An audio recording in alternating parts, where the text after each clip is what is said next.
تعالوا اقول لكم على حاجه.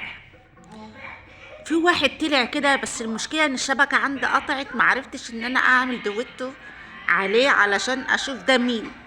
اجا قال ايه؟ انتوا يا شويه فلاحين يا بتوعات الشرقيه، انتوا فلاحين بتوعات غزه. مفيش حد من بتاع غزه قال انا رحت اتعالجت في الشرقيه الا ما فتحوا لي قلبهم قبل بيوتهم. بتوعات الشرقيه كرمه، بتوعات الشرقيه طيبين وشالونا فوق راسهم. امال انت عاوز ايه يعني انا مش عارفه انا اقول لك ايه. يعني انا معرفش ايه ملتك، يعني انت عايز ايه؟ عايز نعامل بتوعات غزه ازاي؟ نطردهم مثلا؟ عايز نعامل بتوعات غزه ازاي؟ مالها غزه؟ مالها غزه عشان احنا نعامل اهلها؟ غزه ديت حته مننا، بس للاسف العرب مش عارفين كده، العرب مش عارفين يدافعوا عنها. انت عايز ايه يعني؟ ايه يعني مع بتوعات غزه؟ قالوا ان الشرقيه شالتنا فوق راسها والشرقيه اطيب ناس. مالها الشرقيه؟ وايه اللي خلى الشرقيه فلاحين؟ الفلاحه دي هي اللي اكلتك وكبرتك، الفلاحه دي هي اللي خلتك راجل. ده اذا كنت يعني، ده اذا كنت انا بقولها لك بالعربي كده.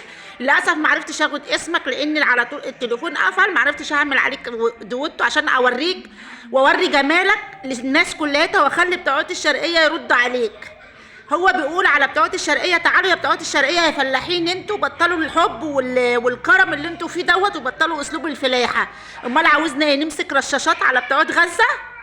يا راجل يا اللي بتقول على نفسك راجل، انا مش شايفه ان انت راجل. يعني بالنسبه ليك يعني في ايه بالظبط؟ انت منين عشان تتكلم وتقول على بتوعات الشرقيه فلاحين؟ فلاحين وغصب عنك وهندينا فلاحين، وغصب عنك وهندينا طيبين، وغصب عنك هندينا كرمه، ومصر كلها اهل الكرم مش الشرقيه بس.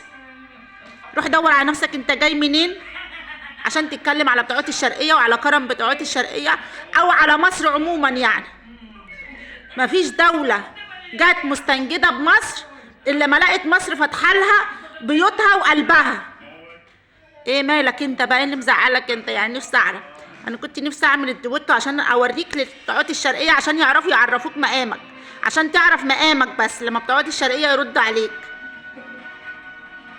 انا مش عارفه والله انت جاي من اي مصيبه يعني عشان تتكلم على كرم الشرقيه وطيبه الشرقيه. ايه اللي مزعلك في طيبه الشرقيه مع غزه؟ ايه اللي مزعلك؟ وثم تقول عشان تحرجوا المحافظات التانية. اوعى تقول ما فيش محافظة في مصر فتحت قلبها وبيوتها لأهل غزة. كل مصر فتحت قلبها وبيوتها لأهل غزة. أهل غزة مالها يعني؟ دولة عربية مننا واحنا نتشرف بغزة وأهلها، احنا نتشرف بأهل غزة، وإن شاء الله احنا بندعي لها إن هي إن شاء الله هتدنها منتصرة وهتدنها منصورة العمر كله. مذكورة في القرآن الكريم إن هي غزة للعرب اجمعين والقدس باقيه ليوم الدين. انت مالك انت بقى؟ ايه اللي مزعلك انت عشان نبقى احنا كويسين مع غزه ولا مش كويسين؟ انا بجد مش عارفه يعني انت جاي من اي مصيبه علينا، انا مش عارفه.